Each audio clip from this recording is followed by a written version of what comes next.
Pemirsa Moprani pinaka edan upacara ritat kala Pujawali Pura Ring Bali.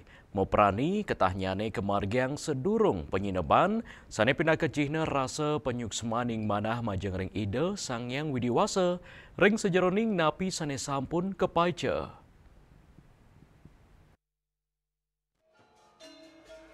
Asapuniki kahanan pura kayangan jagat tuluk biu batur.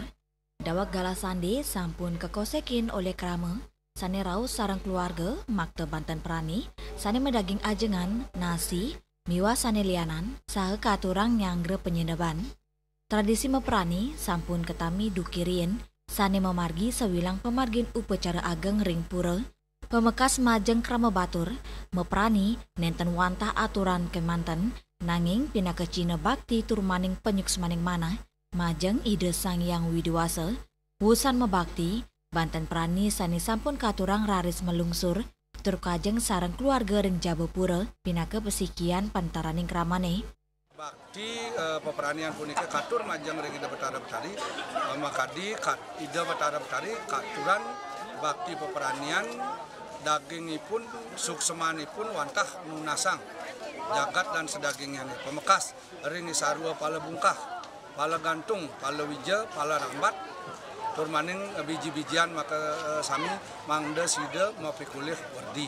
Suksemanipun atur majang ring ida betara, malih tunas majang ring ida betara.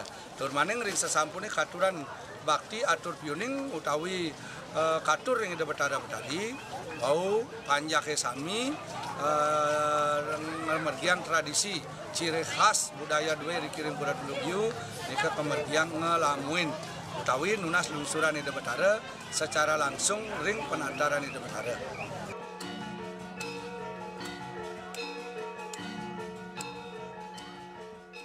Ngelintangin terus tein ucap, krama nenten wanta pinaka Cina bakti. Nanging taler, pinaka Cina pesikian kramane antuk ngemit ke rumah ketan pantaraning pesemetonan. Ring tengahin alikan zaman sekadi mangkin, meprani, dados Cina membuat nyani pengupaya, antuk ngelestariang pesikian miwa dreste sane ketami saking leluring uni. Pinate, Bali TV.